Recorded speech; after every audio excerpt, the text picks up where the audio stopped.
मैं हूं कनुप्रिया सत्तन और आप देख रहे हैं खबर 100 न्यूज। आइए नजर डालते हैं आज की कुछ खास खबरों पर, लेकिन उससे पहले एक नजर आज की हेडलाइंस की ओर।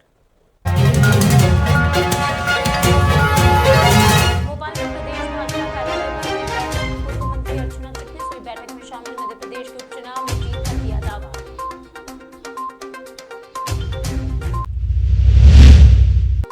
भोपाल में बीजेपी ने नगर निगम का किया विरोध, सुनवाई नहीं करने का लगाया आरोप। नगर निगम के खिलाफ जमकर हुई नारेबाजी। और इंदौर प्रशासन दिखा काफी सतर्क, पुलिस ने 3 आरोपियों को किया गिरफ्तार। डकैती की योजना बना रहे थे आरोपी।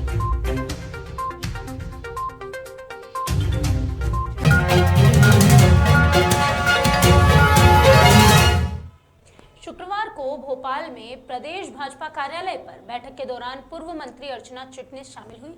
इस दौरान उन्होंने मीडिया से बातचीत भी की। पूर्व मंत्री अर्चना चिटनिस ने कहा कि चुनाव की तैयारियां और चुनाव में जिसकी जितनी शक्ति है वह उतनी शक्तियों के साथ पार्टी और संगठन के लिए काम करेगा। अर्चना चिटनिस ने कहा कि भारतीय जनता पार्टी को कोई विशेष तैयारी की जरूरत नहीं है, क्योंकि पार्टी 365 दिन जनता के बीच रहती है और लगातार काम करती है। कांग्रेस से मुकाबले पर जो सवाल था, इस सवाल पर चिटनिस ने जवाब देते हुए कहा कि मैं निश्चित तौर पर कह सकती हूं, प्रधानमंत्री मोदी की झोली में खंडवा लोकसभा सीट निश्चित तौर पर जाएगी। हम सब कार्यकर्ता उन्हें खंडवा लोकसभा सीट से फूल लोकसभा में समर्पित करने के मकसद से तैयार हैं। एक तो हाइपोथेटिकल क्वेश्चंस का कोई हाइपोथेटिकल आंसर मेरे पास है नहीं। दूसरा, अपने स्वयं के बारे में विचार करना मेरा अपना स्वभाव भी नहीं है और अपने हमारी पार्टी की पद्धति भी नहीं। हम तो काम करते हैं और पार्टी के आदेशों का, अनुशासन का पालन करते हैं और पार्टी का संगठन जो निर्णय करता है उस पर मैं ही नहीं, मेरे जैसे कोटि कोटि कार्यकर्ता तैयार रहते हैं। इंदौर में खातीपुरा मंदिर निर्माण के मामले में कुछ दुकानदारों ने नाराजगी जाहिर की है।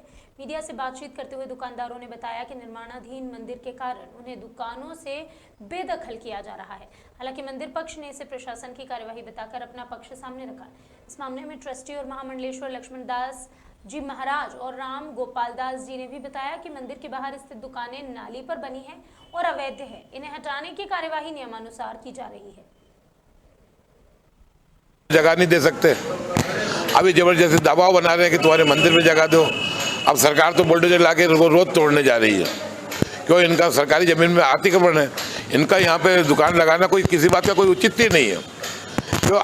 नगर निगम अपना काम कर रही है तो मंदिर से क्या लेना देना नगर निगम हम लोगों को।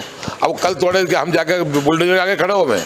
और ये नगर निगम भी जानती कि ये लोग भू माफिया है।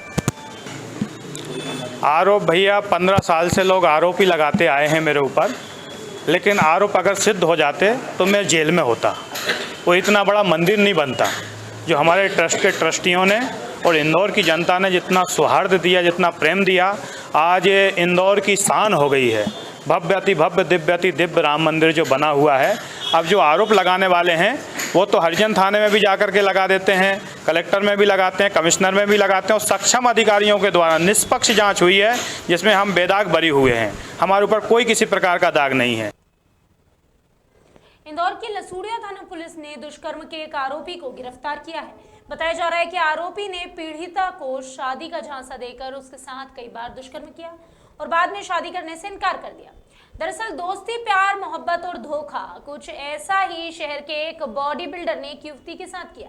छावनी में रहने वाले अमीरुल ने सोशल मीडिया के माध्यम से युवती से दोस्ती की। फिर मुलाकात के समय अमीरुल ने अपने आप को कुंवारा बताया। इसके बाद प्यार का इजहार कर दिया। इसके बाद दोनों का प्यार इतना परवान चढ़ा कि आरोपी ने युवती को शादी का झांसा दिया और कई बार उसके साथ शारीरिक संबंध भी बनाए। युवती की माने तो अब आरोपी युवक शादी करने से मना कर रहा है। ऐसे में युवती ने, पीड़िता ने लसूड़िया थाने में आरोपी के खिलाफ मामला दर्ज कराया, जिस पर आरोपी अमीरुल को गिरफ्तार कर लिया गया और ये सच सामने आया कि अमीरुल शादीशुदा है।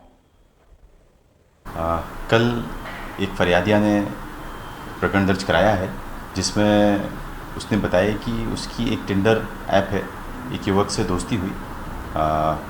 दोस्ती के बाद उस युवक ने उसको अपने जाल में फंसाया और उसका शोषण किया और उसके बाद में किसी अन्य लड़की से शादी भी कर ली है। तो इस शिकायत पर पुलिस ने प्रकरण पंजीबद्ध किया है। शुक्रवार को भोपाल में भाजपा के पदाधिकारियों के साथ आम जनता ने नगर निगम कार्यालय पर जमकर विरोध प्रदर्शन किया। भाजपा के पूर्व मंडल अध्यक्ष आशुतोष तिवारी के नेतृत्व में विरोध प्रदर्शन किया गया और निगम के खिलाफ जमकर नारेबाजी हुई। आशुतोष तिवारी ने बताया कि निगम प्रशासन बार-बार आवेदन और निवेदन करने के बाद भी सुनवाई नहीं कर रहा है, इसलिए बीजेपी के कार्यकर्ताओं को आज सड़कों पर उतरना पड़ा है। आज जो है भारतीय जनता पार्टी का कार्यकर्ता रोडों पर इसलिए उतरा है क्योंकि नगर निगम प्रशासन जो है बार बार आवेदन निवेदन करने पर सुन नहीं रहा है, तो आज ये प्रदर्शन हुआ है और इसके माध्यम से, इस मंच के माध्यम से हम उनको चेतावनी देना चाहते हैं कि कार्यों को शिवराज जी के निर्देशों का सही से पालन करें और नगर निगम जो कार्य नगर निगम के अंतर्गत आते हैं उन कार्यों का जल्दी से जल्दी निराकरण करें, उसका हमने ज्ञापन दिया है। आपकी सरकार है, आपके मंत्री है, क्यों घर में कोई काम नहीं करेगा तो दूसरे को विरोध नहीं करना पड़ेगा क्या? भाई घर के अंदर कोई मुखिया काम नहीं करे, कर्मचारी काम नहीं करे तो थोड़ा बहुत तो करना पड़ेगा ना भाई। जब कांग्रेस यहाँ पंगु हो गई है, उसको कुछ आता ही नहीं है, तो भाजपा के कार्यकर्ताओं को ही अपने आदमी को जगाना पड़ेगा। आप कमिश्नर में क्या दिया आपको? उन्होंने कहा है कि हम आश्वासन दिया कि हम निराकरण करेंगे। इंदौर की लसूड़िया पुलिस ने डकैती की योजना बनाते हुए 3 आरोपियों को गिरफ्तार किया है। दरअसल पुलिस को मुखबिर से सूचना मिली थी कि कुछ लोग सुनसान इलाके में किसी बड़ी घटना को अंजाम देने के लिए इकट्ठे हुए हैं। इस सूचना पर पुलिस ने तुरंत एक्शन लिया और मौके से 3 आरोपियों को गिरफ्तार किया, जबकि 2 आरोपी भागने में सफल रहे। फिलहाल पुलिस आरोपियों से पूछताछ कर रही है। कल लसूड़िया थाना में पुलिस को सूचना प्राप्त हुई थी कि कुछ आरोपी बैठे हुए हैं और किसी अपराध की अंजाम देने के फिराक में हैं। तो इस सूचना पर पुलिस वहां पहुंची और घेराबंदी करके आरोपियों को पकड़ा। तो उसमें से 3 आरोपी पुलिस ने मौके से गिरफ्तार किए थे और 2 आरोपी भाग गए थे। पूछताछ में जो बात पता लगी उसमें ये था कि लसूड़िया थाना अंतर्गत ये आरोपी, जिनका पहले भी रिकॉर्ड रहा है, किसी बड़ी घटना को अंजाम देने की फिराक में थे और उनको समय रहते पुलिस ने पकड़ लिया। सर, इनके पास से कुछ हथियार इस प्रकार से कुछ बरामद? हाँ, तीनों आरोपियों के कब्जे से हथियार भी मिले उनकी तलाशी में। अभी के लिए बस इतना ही, लेकिन खबरों का सिलसिला लगातार रहेगा जारी। अगर आप रहना चाहते हैं अपडेटेड, देखते रहिए खबर 100 न्यूज़, जनता की बुलंद आवाज़।